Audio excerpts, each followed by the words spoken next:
Desarticulan red de visas falsas. Operativo incauta más de 360.000 quetzales en efectivo. Investigación revela trama ilícita de trámites irregulares para viajar a Estados Unidos. Karin Herrera encabeza delegación guatemalteca en encuentro de la ONU en Estados Unidos. Aborda corrupción, derechos de la mujer y cambio climático. TSE se enfrenta a avalancha de propuestas, más de 1.200 sugerencias para reformar ley electoral y de partidos políticos. Inicia debate sobre cambios fundamentales para el sistema político del país. Ejército detiene 2 embarcaciones con más de 1.000 paquetes de cocaína en operativo en aguas del Pacífico en colaboración con agencias internacionales de inteligencia. Descubre el costo para los guatemaltecos de la seguridad de expresidentes y exvicepresidentes.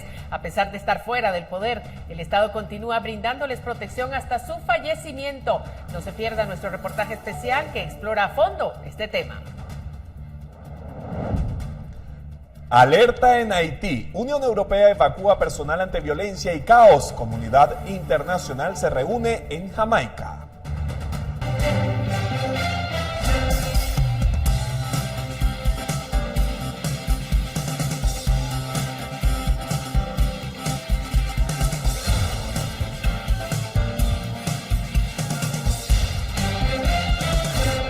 Feliz inicio de semana para todos. Bienvenidos a la emisión estelar de Noticiero Guatevisión. María Luisa Gómez y este servidor Alberto Toro Bielma, preparados para iniciar con la emisión. María Luisa, buenas noches. Buenas noches, Alberto. Gracias a usted por estar con nosotros, empezando la semana y empezando las noticias.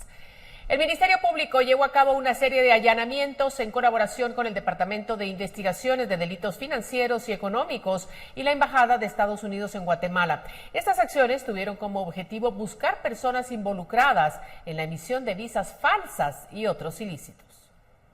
Luego de atender una serie de denuncias, el Ministerio Público, en coordinación con la Policía Nacional Civil y el Departamento de Fraude Criminal de la Embajada de Estados Unidos en Guatemala, en un operativo detuvieron a 2 personas e incautaron dinero en efectivo. Los allanamientos se realizaron en el municipio de San Miguel Petapa en búsqueda de indicios y personas involucradas en actividades ilícitas. El operativo fue dirigido por la Fiscalía contra Delitos Transnacionales, esto debido a denuncias donde se indica de actividades ilícitas relacionadas a delitos de uso de documentos falsificados y lavado de dinero. Luego de ingresar a una de las viviendas allanadas, la Policía Nacional Civil reportó el hallazgo de dinero en efectivo que asciende a la cantidad de 362.572 quetzales, además de documentos, teléfonos móviles y equipo de cómputo.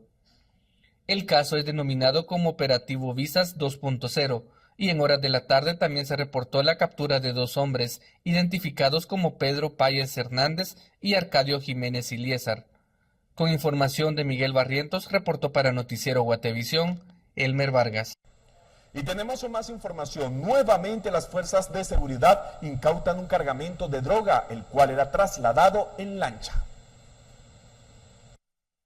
Informó que interceptó 2 lanchas en aguas del Pacífico guatemalteco, las cuales trasladaban varios bultos con supuesta droga. La primera es una lancha que transportaba 1.163 paquetes con cocaína y fue interceptada a 145 millas náuticas frente a las costas de Escuintla. El general de brigada, Carlos Antonio Medina Juárez, informó que la incautación se dio gracias al trabajo de agencias internacionales de inteligencia de México, Colombia y Estados Unidos.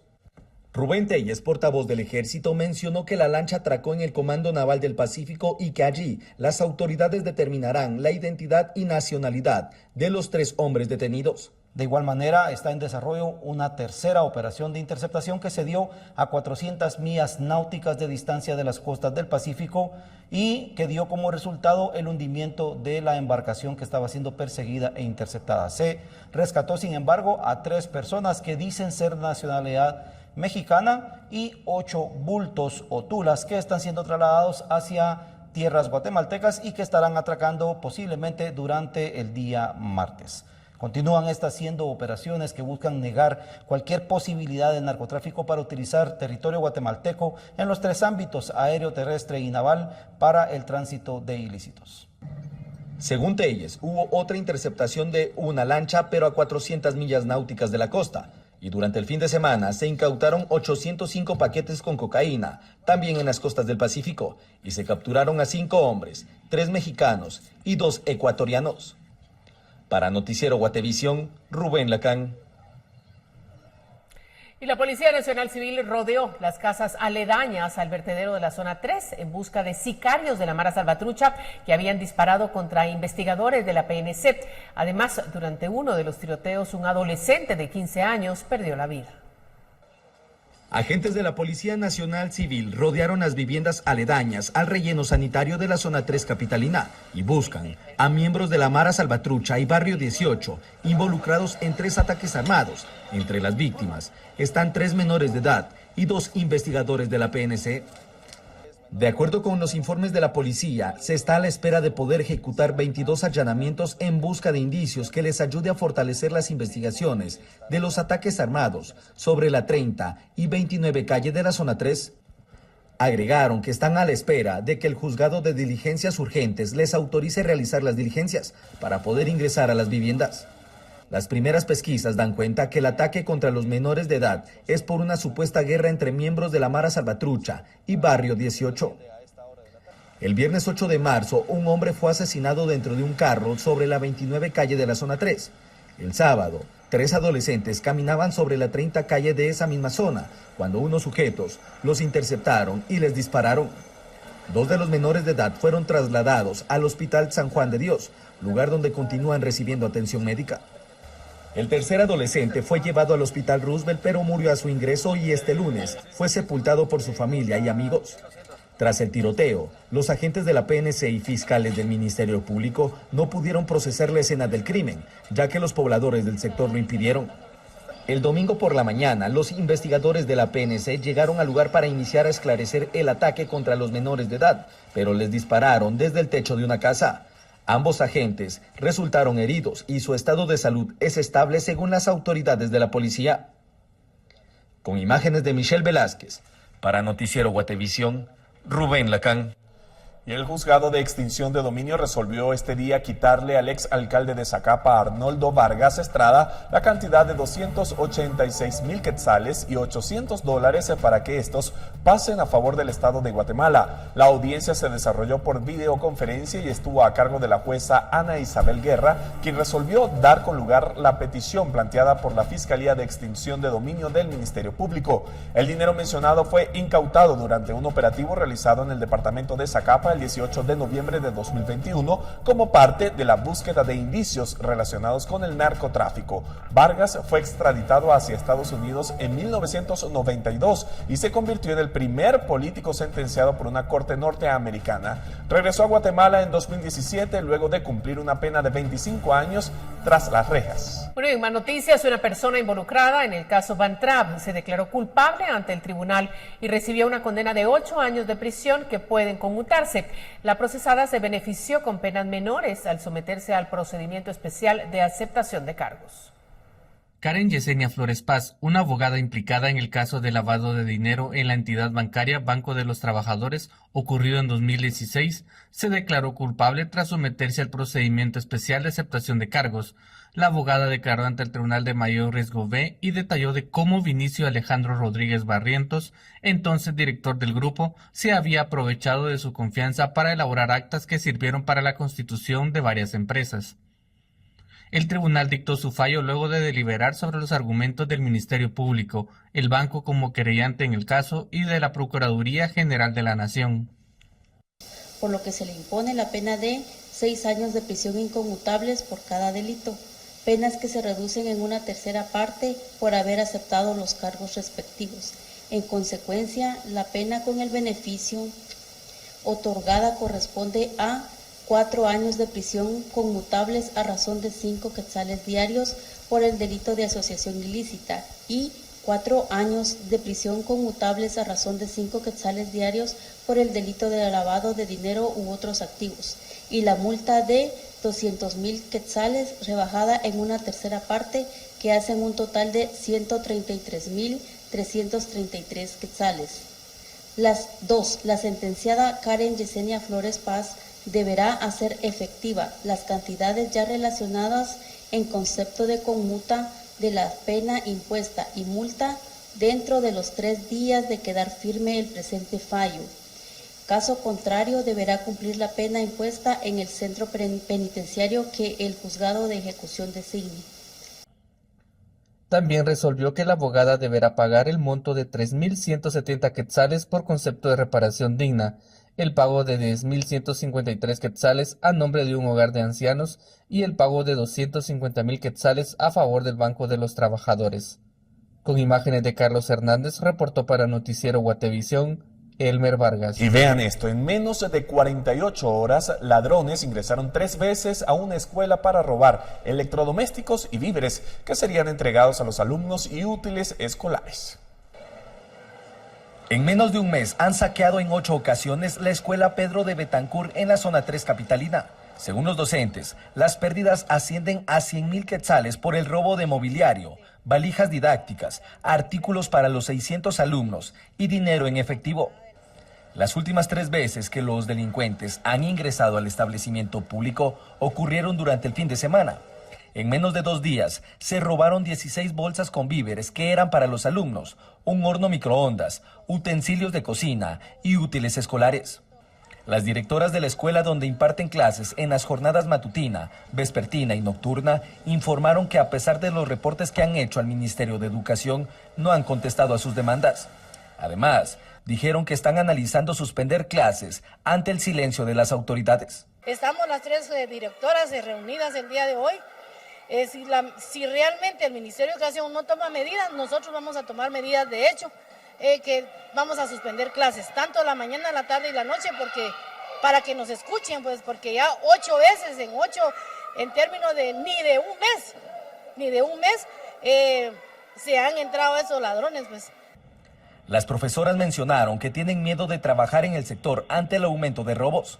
En las imágenes captadas por las cámaras de seguridad de la escuela se observa cómo el malhechor se arrastra por el suelo para evitar que la alarma se active, situación que ha quedado grabada en 8 ocasiones. Ingresan a lo que es el área de cocina de la jornada de la tarde, donde pueden ver todos los destrozos que han hecho, los robos incesantes, ¿verdad?, que han hecho, llevándose de nuevo lo poco que queda de ollas, utensilios de cocina como cuchillos, un microondas, se llevaron una estufa de mesa de 3 hornillas, se llevan lo poco también que queda de material de limpieza, útiles escolares y alimentos que se entregaron la semana pasada, el día viernes, que quedaron, se lo llevaron también, ¿verdad?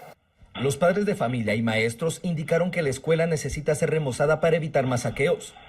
Además, el Ministerio de Educación indicó que con relación a la situación de la escuela en la zona 3 capitalina, se mantiene la coordinación por un lado con la Policía Nacional Civil, quien realiza recorridos en el sector, y la Dirección Departamental de Guatemala también realiza los procedimientos para la contratación de un guardia en el centro educativo. Con imágenes de Michelle Velázquez, para Noticiero Guatevisión, Rubén Lacán. Y en otro tema, se cumplen 7 años desde que ocurrieron los hechos que dejó a 41 menores de edad fallecidas y 8 personas enfrentan juicio en el Tribunal Séptimo de Sentencia Penal.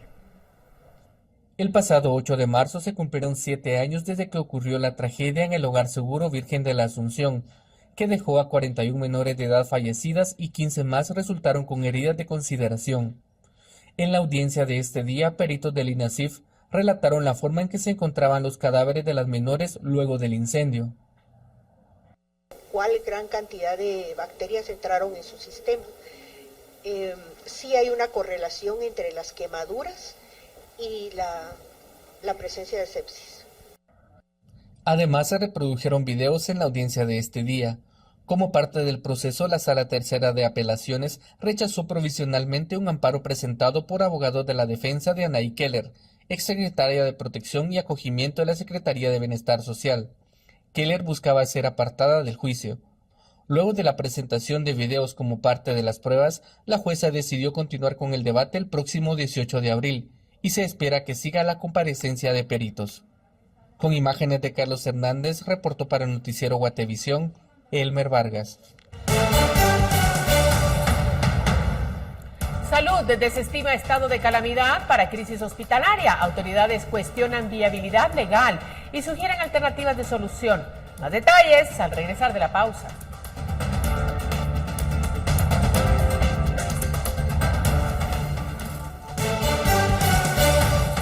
Continuamos con más. La vicepresidenta Karin Herrera viajó a Estados Unidos para participar en la Comisión Jurídica y Social de la Mujer. La vicemandataria se reunió con el secretario general de la ONU, con quien dialogó sobre el trabajo que tuvo la CICIG en Guatemala.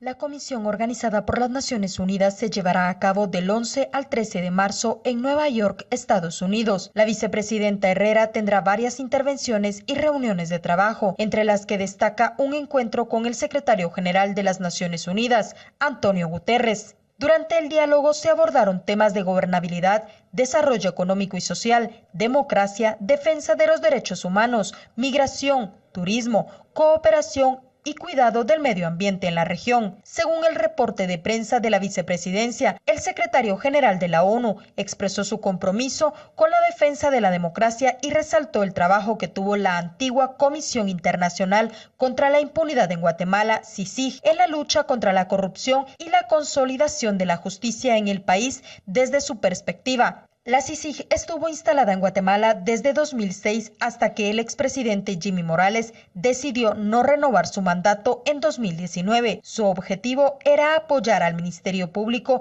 y a la Policía Nacional Civil en la investigación de la corrupción e impunidad. Posteriormente, Herrera intervino en el evento principal, haciendo énfasis en la necesidad de empoderar a las mujeres trabajadoras y combatir el delito de violencia sexual y trata de personas. Se está realizando una estrategia nacional que nos permita cuidar a las niñas y a las mujeres. Es una prioridad también el acceso a medidas de protección social para atender las brechas de inequidad y desigualdad.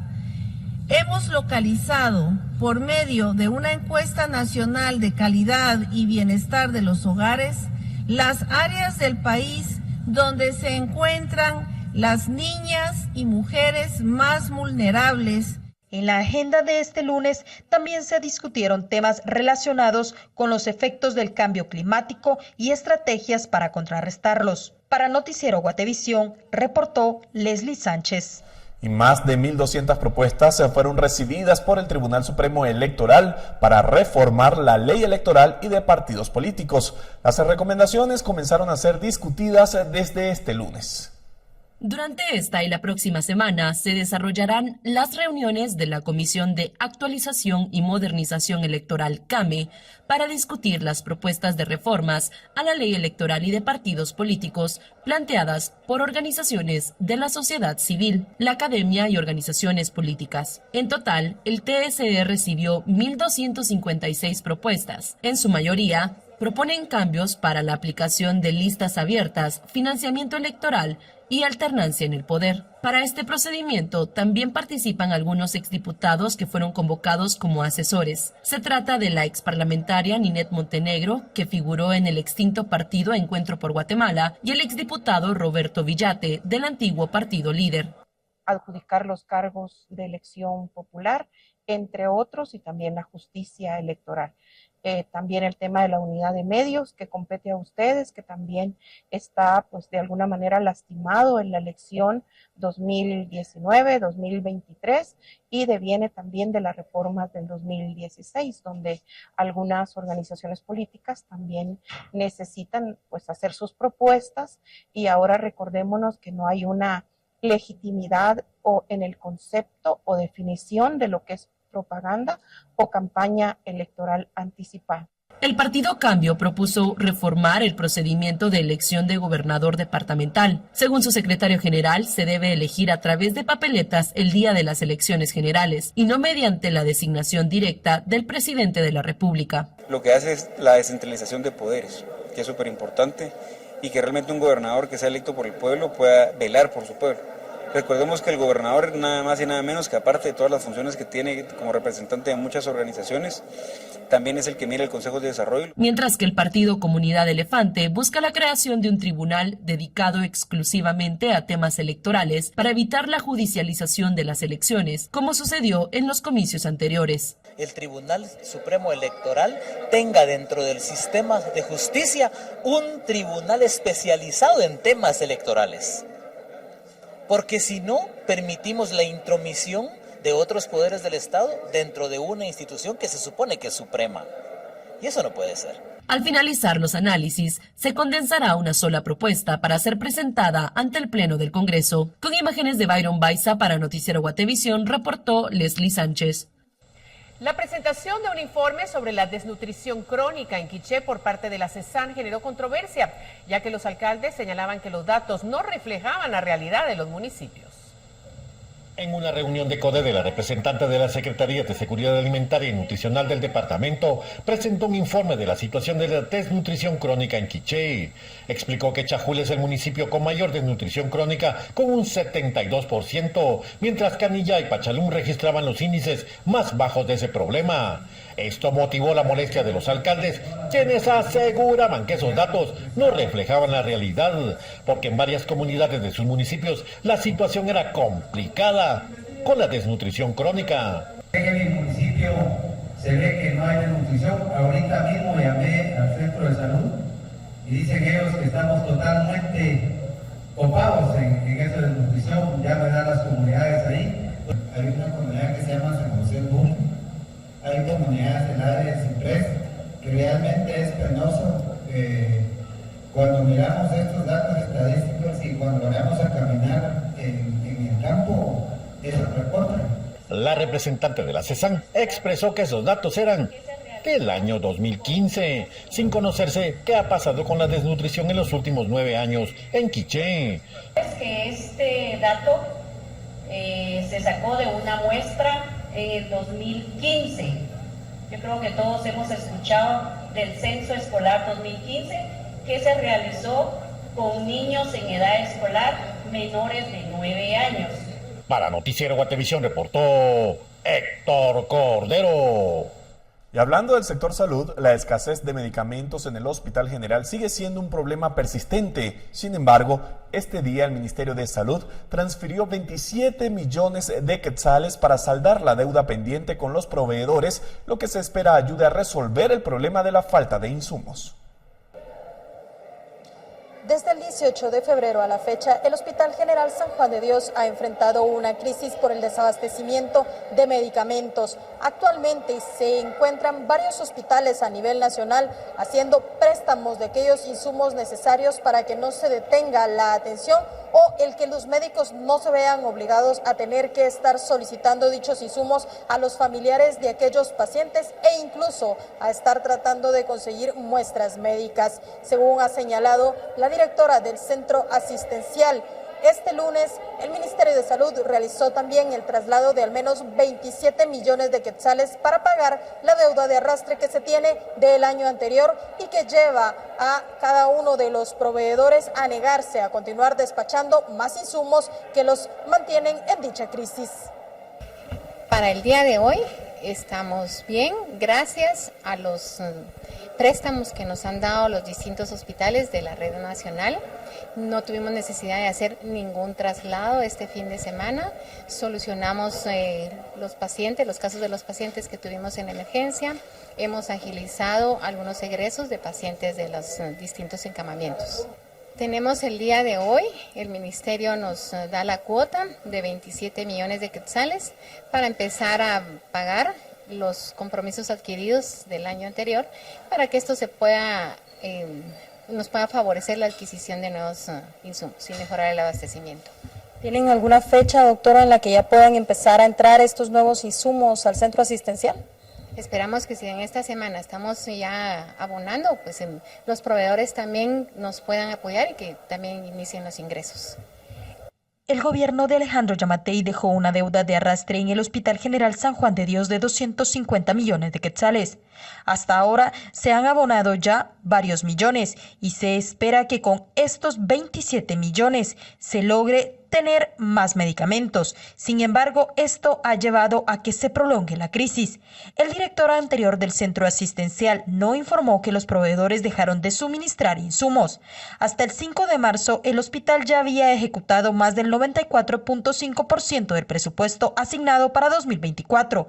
Sin embargo, la dirección espera que se les trasladen al menos 500 millones de quetzales más para poder concluir el año con insumos. Se hicieron las solicitudes al ministerio para la adquisición y el mejorar el abastecimiento, para el incremento de la cuota que nos tienen que dar. Esto nos va a permitir mejorar el abastecimiento, tanto en insumos de medicamentos, médico-quirúrgico, lo que es también el área de mantenimiento, que es un área que hemos tenido descuidada durante mucho tiempo y que está en una crisis también. Todos los equipos nos están fallando, por lo mismo que son equipos obsoletos, son viejos, no han tenido el mantenimiento preventivo, entonces también es un área a la que tenemos que darle prioridad porque eso nos causa problemas, el agua, la energía, por lo mismo de la edad de todos los equipos. Con imágenes de Gabriel Molina y Oscar Vázquez, reportó Andrea Domínguez. Bueno, el viernes 8 de marzo, el personal médico del Hospital Nacional de Especialidades de Villanueva denunció que están atravesando una crisis debido a la escasez de medicamentos. A pesar de ello, están recibiendo pacientes del Hospital General San Juan de Dios, el cual está experimentando carencias. En algunas áreas ahora no cuentan con antibióticos ni insumos para operar a pacientes de traumatología y tienen pocos anestesiólogos. La situación llegó al extremo de que en un mismo pasillo se juntaron un servicio de cirugía de mujeres con la unidad de cuidados intensivos pediátricos, lo que aumentó el riesgo de infecciones nosocomiales. Ante esto, el Viceministerio de Hospitales envió un equipo para realizar una auditoría, ya que señalan que este hospital tiene presupuesto para realizar compras y no debería estar experimentando problemas. Por cierto, una de las propuestas que realizaron algunos bloques parlamentarios para solventar la crisis hospitalaria fue establecer un estado de calamidad que permitiera el abastecimiento de medicamentos e insumos en los centros asistenciales. Sin embargo, este planteamiento no es recomendado por las autoridades del Ministerio de Salud. Según la viceministra de Hospitales, Linda Valencia, ya se han realizado los análisis jurídicos y técnicos a la propuesta realizada por los diputados para aplicar un estado de calamidad por la crisis hospitalaria, pero la resolución es que no es necesario establecer un estado de excepción. La funcionaria explicó que esta figura podría afectar la forma en la que se realizan las compras y caer en ilegalidades, porque se dejan a discreción, como ha ocurrido en el pasado con otros estados de emergencia. Enfatizó que la falta de medicamentos en los hospitales es debido a que no se había pagado a proveedores y la solución viable y urgente era cancelar esos compromisos adquiridos de años anteriores. Porque un estado de calamidad o de excepción, y de todos modos no estaban dispuestos los proveedores a despacharlos.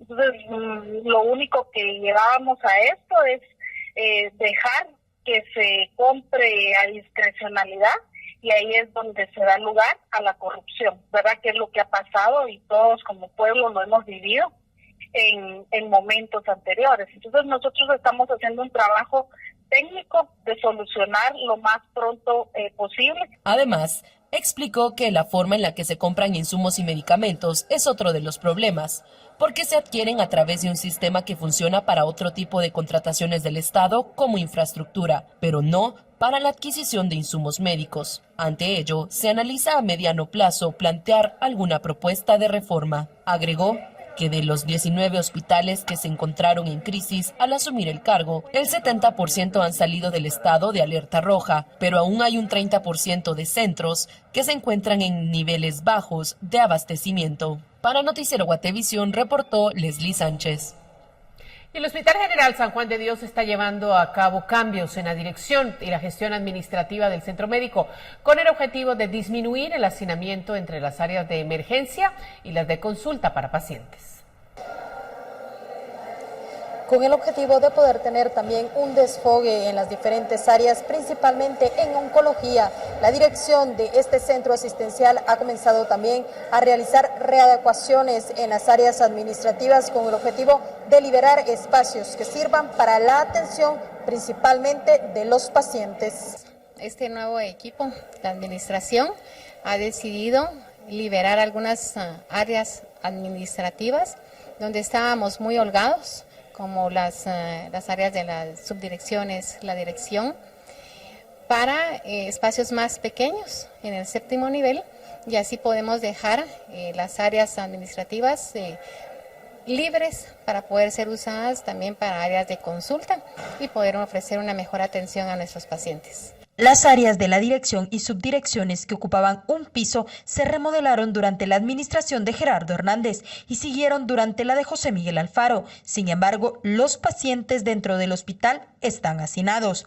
Por ello, Pérez decidió hacer cambios en todas las áreas administrativas, buscando con ello liberar espacios que se usen adecuadamente para la atención de los pacientes. Conocemos que recientemente fue aprobada la ley para pacientes con cáncer. Esto es un gran beneficio para el paciente, para nuestro país. Va a implicar un nuevo hospital, pero mientras que estos cambios se dan, nosotros queremos mejorar la atención que le estamos brindando al paciente de cáncer, que pueda ingresar por otra puerta, que se le agilice el tratamiento, que no estén tan apretados mientras que están en espera y en el tratamiento de sus quimioterapias. Entonces, ese es uno de los objetivos de esta administración, mejorar la atención que se le da a todos los pacientes, algunas poblaciones en especial ahorita que son las que más están sufriendo, que pasan muchos días acá, muchas horas por los tratamientos. Entonces, ese es el objetivo de hacer los cambios a nivel interno de las oficinas. ¿Cuántos pacientes, por ejemplo, con cáncer aproximadamente suelen tener ustedes acá en el hospital? Regularmente que están internos recibiendo quimioterapias puede ser de 20 a 30 pacientes. Pacientes que vienen por consulta externa pueden llegar hasta 50 pacientes recibiendo sus quimioterapias diariamente. Con imágenes de Óscar Vázquez y Gabriel Molina, reportó Andrea Domínguez.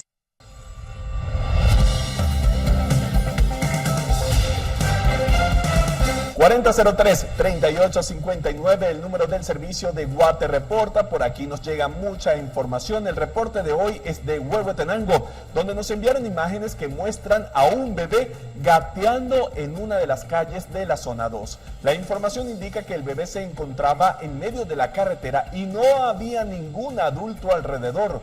Posteriormente se estableció que el bebé se había salido de su casa porque las puertas estaban abiertas y que los padres son alcohólicos, situación que pone en riesgo la integridad del menor. Así lo reportó nuestra televidente. Ahora bien, Pablo González nos informó desde el occidente del país y nos envió un video que muestra a un animal suelto en Cuatro Caminos de San Cristóbal, en Totonicapán, el pasado fin de semana.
Costo de proteger a expresidentes guatemaltecos. Un reportaje especial explora este tema luego de la pausa.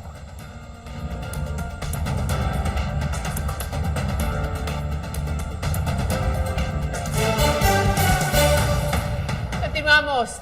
¿Sabía usted cuánto le cuesta a los guatemaltecos la protección de expresidentes y exvicepresidentes? Aunque ya no estén en el poder, el Estado sigue proporcionándoles seguridad hasta su fallecimiento.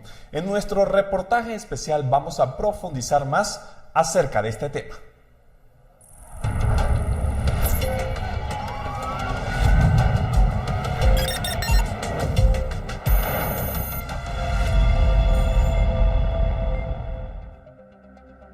Los presidentes son protegidos por agentes de las SAAS durante los 4 años de su gestión. Luego dejan el cargo, pasan al retiro y esos efectivos se convierten en sus guardaespaldas de por vida porque la ley lo ordena. En Guatemala, exmandatarios señalados y condenados por corrupción son resguardados. El 14 de enero último, Alejandro Yamatei salió de casa presidencial para convertirse en un exmandatario, pero al igual que los otros, conserva el privilegio de ser protegido por agentes especializados, pese a que intentó desintegrar esa institución y fue una de sus promesas que al final no cumplió. Yamatei, junto al exsecretario para Asuntos Administrativos y de Seguridad, Héctor Castillo, acordaron asignar el doble de agentes en comparación del que tienen los otros exmandatarios. Noticiero Guatevisión pudo constatar que para este año la SAAS presupuestó gastar en la seguridad de Yamatei 1.8 millones de quetzales. Mensualmente en agentes se destinan 154.600 quetzales. La primera vez que se le vio públicamente luego de dejar la silla presidencial fue el 25 de enero afuera de la sede del Parlacén, donde es diputado, y 5 agentes lo resguardaban. El ex jefe de Estado caminó hacia una camioneta Suburban valorada en $83,000 y luego los 5 agentes que lo cuidaban lo acompañaron y se retiraron. El nuevo secretario de la SAAS, Iván Carpio, explicó que la seguridad funciona por medio de turnos y por la misma cantidad de agentes que cuidan a un funcionario, debe existir otro equipo con igual número para dar la protección. El ex vicepresidente Guillermo Castillo también opta a la seguridad después del ejercicio de poder y tiene más que los otros exfuncionarios que ocuparon la vicepresidencia. La SAAS presupuestó 1.094.000 quetzales que se erogará cada mes por 91.000 quetzales. La designación de seguridad a los exfuncionarios se establece de acuerdo a un análisis de riesgo que se les debe realizar. Esta evalúa las acciones que el expresidente o vicepresidente tuvo durante su gestión y la aceptación que se tienen de las mismas, pero existen algunos gobernantes que antes de dejar el mando aprovechan para designar la cantidad de seguridad que consideran a su conveniencia. El equipo que acompaña al expresidente tiene la obligación de saber conducir y manejar los vehículos que éste posee y desea utilizar en su comitiva. En el caso de Yamatei, también se tomó en cuenta su condición de salud y el hecho de que no pueda movilizarse rápidamente de un lugar a otro sin utilizar muletas. La SAAS fue creada en el año 2000 como uno de los compromisos de la firma de los acuerdos de paz, específicamente el del fortalecimiento del poder civil. Los expresidentes y exvicepresidentes tienen el derecho a la seguridad de la SAAS de por vida. Jimmy Morales y Alfonso Portillo eran los exfuncionarios con la cifra y números de agentes de protección más alta, hasta que finalizó el gobierno de Yamatei y se convirtió en el más protegido por el Estado de Guatemala. Jimmy Morales y Jafet Cabrera fueron electos por el cancelado partido FCN Nación para gobernar durante el periodo de 2016 a 2020.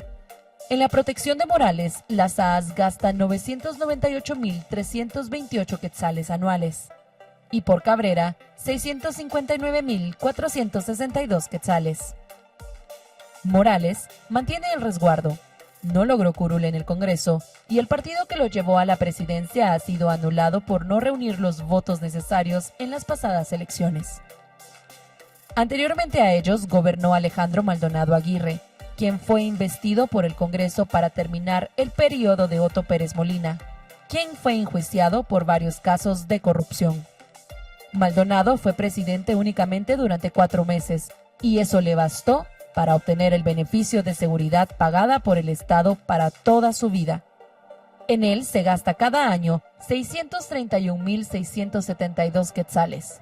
Su compañero, el ex vicepresidente Alfonso Fuentes Soria, también tiene seguridad asignada, que cuesta 575.112 quetzales cada año. Pérez Molina, el 4 de enero último, salió de la prisión de Mariscal Zavala, y una semana después, agentes de SAAS lo custodiaban. Según la Dirección de Seguridad de la Secretaría, en él se gastarán anualmente 750.742 quetzales. El exgobernante condenado por corrupción salió de la cárcel al pagar una caución otorgando 2 inmuebles en garantía al organismo judicial, ambos valorados en 10.4 millones de quetzales. En cambio, la ex vicepresidenta Roxana Valdetti no accede a la seguridad por estar en prisión, pero si llegase a salir, la tendrá. En el caso de Álvaro Colom y Rafael Espada, la seguridad únicamente cubre al ex vicepresidente por quien se gasta 717,000 anuales. Colom falleció en enero del año pasado por cáncer. El binomio del también extinto Partido Gana, que gobernó del 2004 a 2008, también tiene la protección. En la seguridad del expresidente Óscar Berché se aportan 942,000 quetzales y por el ex vicepresidente Eduardo Estein Varillas, 759,000. El expresidente Alfonso Portillo, condenado en Estados Unidos por lavado de dinero, es otro de los beneficiados. Hagamos una pausa. Después de la creación de las SAAS, el expresidente Alfonso Portillo tenía la oportunidad de elegir entre la seguridad de las SAAS o del Estado Mayor Presidencial, que era una protección que también estaba integrada por militares. Él prefirió la del Estado Mayor Presidencial. Pero al concluir su gobierno, sí aceptó la protección de las SAAS. En Portillo se destinan 1.3 millones de quetzales. El ex vicepresidente Juan Francisco Reyes falleció en 2019.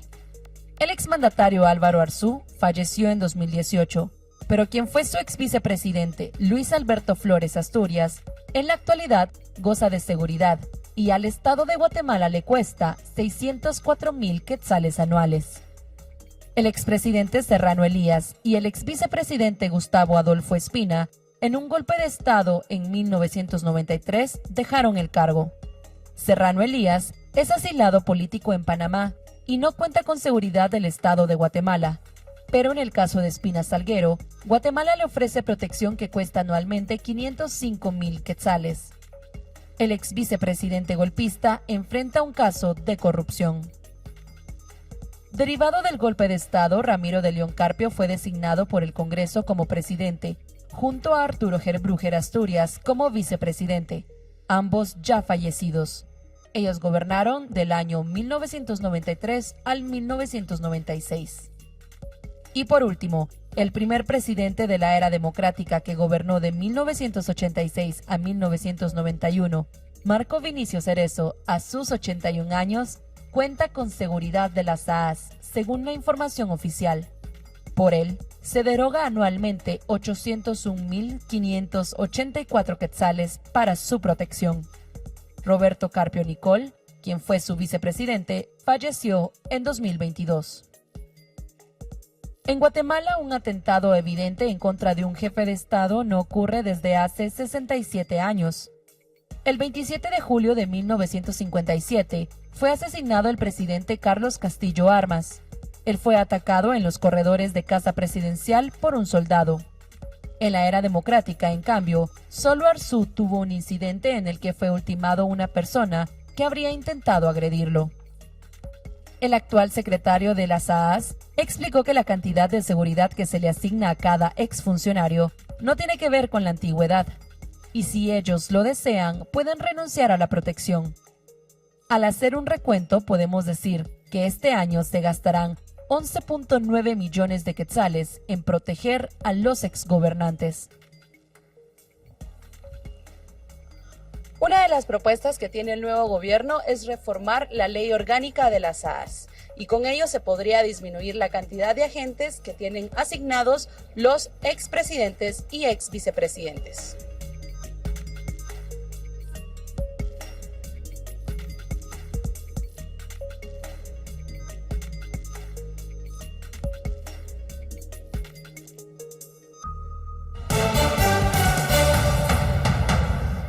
La SAT vigila alquileres vacacionales en redes, más de 2,000 propiedades bajo escrutinio por evasión fiscal.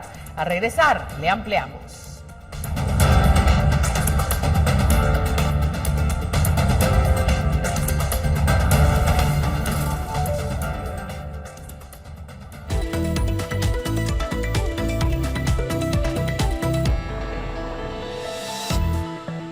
Continuamos con más información y para eso vamos a darle la bienvenida al set a Paula Osaeta. Eso quiere decir, ya usted lo sabe, que es momento de que hablemos de dinero. María Luisa, Alberto, buenas noches. Iniciamos la semana y hay información económica que debe conocer. Le cuento que el Ministerio de Finanzas informó que la recaudación tributaria al cierre de enero de 2024 se situó en 9.501.9 millones de quetzales, superior en 1.532.8 millones a lo establecido en la meta del presupuesto, fijada en 7.969 millones de quetzales. Para la recaudación del primer mes del año, los impuestos que más contribuyeron a superar la meta son el impuesto sobre la renta con variación positiva de 12.6%, el impuesto de solidaridad con 37.4%, el impuesto al valor agregado con 18.1% y el impuesto sobre circulación de vehículos con 27%. El informe mensual de las finanzas públicas elaborado por la Dirección de Análisis y Política Fiscal del Ministerio de Finanzas muestra que la recaudación asociada al comercio exterior reflejó una brecha positiva interanual de 9.5%, lo que representa 212.8 millones de quetzales, un crecimiento interanual superior al observado en enero de 2023 de 8.7%. Y en otros temas, le cuento que la SAT comienza a fiscalizar el alquiler vacacional de inmuebles por medio de redes sociales. Son más de 2.000 inmuebles los que están bajo investigación tras detectar incumplimiento tributario. Al menos 2.300 inmuebles que se arriendan para fines turísticos o de descanso por vía digital están bajo la investigación de la Superintendencia de Administración Tributaria tras detectar modalidades de incumplimiento tributario. El arrendamiento ocasional de casas, apartamentos, chalets y habitaciones para vacacionar que se ofrecen por aplicaciones móviles, plataformas o redes sociales ya son objeto de verificación y fiscalización por parte del fisco guatemalteco. La SAT informó recientemente que ha detectado que contribuyentes arriendan inmuebles tras anunciarlos por la vía digital sin estar inscritos en el registro tributario unificado o estar afectos a ningún impuesto. Otros sí están inscritos pero han omitido el pago de tributos. Han presentado declaraciones con valor cero, son subdeclarantes o están en el umbral de superar los ingresos del régimen de pequeño contribuyente que permite la ley. La información indicada se obtuvo por medio de cruces de datos y modelos de riesgo de geolocalización realizados por la Intendencia de Fiscalización, aparte de darle seguimiento a los anuncios de los arrendantes en plataformas electrónicas, y se han identificado varias tipologías de defraudación. Además, se detectaron alrededor de 2.300 inmuebles que se ofrecen para ese tipo de servicio. El superintendente Marco Livio Díaz y el intendente de fiscalización Óscar Hernández hicieron un llamado a las personas para que regularicen su situación tributaria y eviten ser objeto de acciones de fiscalización, y a la población que denuncie por la no facturación por sus compras de servicios. A quienes sean identificados se les solicitará información sobre los depósitos bancarios recibidos, así como su información financiera para determinar la omisión de declaraciones. Las personas que rentan estos lugares deben exigir la factura, ya que este documento tributario puede generar efectos legales. Se puede denunciar a través del portal de la SAT o llamando al centro de llamadas al 1550.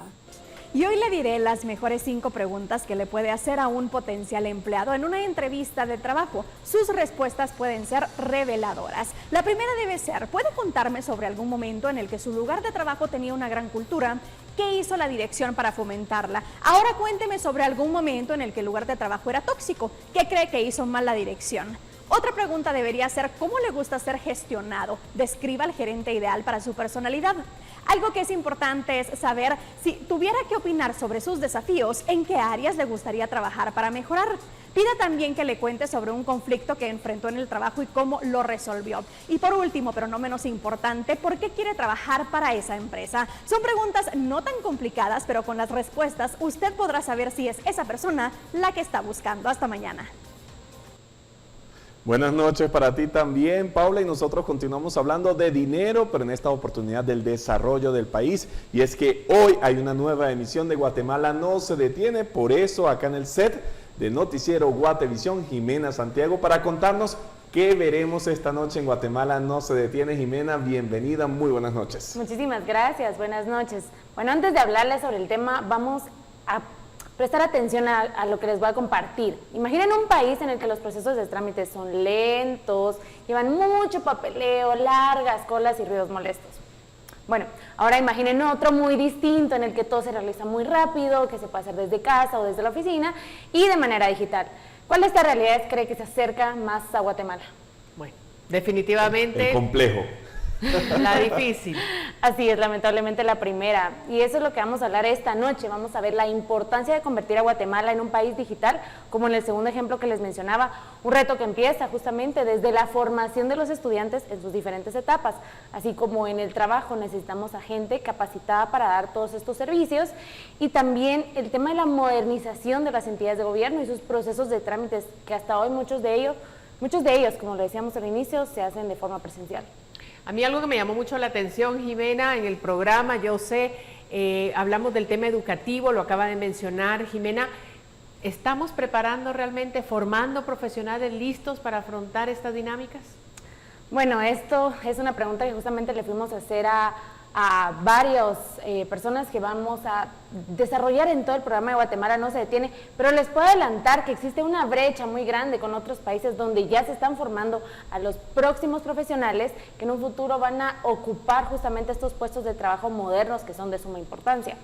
Todo esto lo logran gracias a las universidades, ellos tienen un rol muy importante, y a los gobiernos que impulsan modelos de aprendizaje para todos los estudiantes y los trabajadores para desarrollar estas habilidades tecnológicas.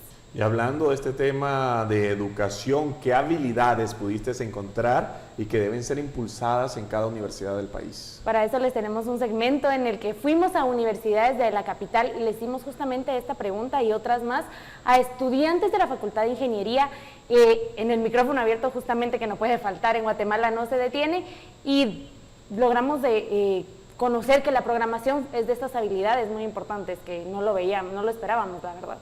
Pero muy necesario. Y en este programa tuvimos más que nunca la presencia, la voz de los estudiantes, como bien mencionabas. Cuéntanos un poquito, por favor, sobre lo que vamos a ver, que para mí fue muy grato y espero que ustedes lo puedan ver esta noche. Así es, también en el set tuvimos a una justamente egresada que nos compartió esas habilidades y esos argumentos junto a otros decanos de lo que se debe hacer en las universidades, que es algo muy importante que lo podamos ver desde distintas perspectivas y justamente para lo mismo, para formar a los próximos profesionales digitales. Bueno, ya saben, el problema y la solución en Guatemala No Se Detiene a las 22:15 luego de la emisión estelar de Noticiero Guatevisión. Llegó el momento de una pausa, al regreso tenemos más información.